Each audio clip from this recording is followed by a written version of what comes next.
मी महाकवी कालिदास आणि बोधकथा यांचे पुस्तक वाचत आहे. त्यांचे लेखक शरद दळवी आहेत. सारे पंडित दमून भागून झाडाखाली बसले होते. 2 महिने सतत त्यांची भटकंती सुरू होती. एक अवघड काम त्यांनी अंगावर घेतले होते.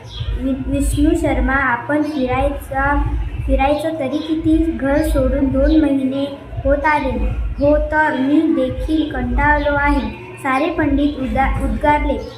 राजकन्येला वर शोधणं म्हणजे सशानं शिंग शोधण्यासारखं झाले तर काय म्हणे.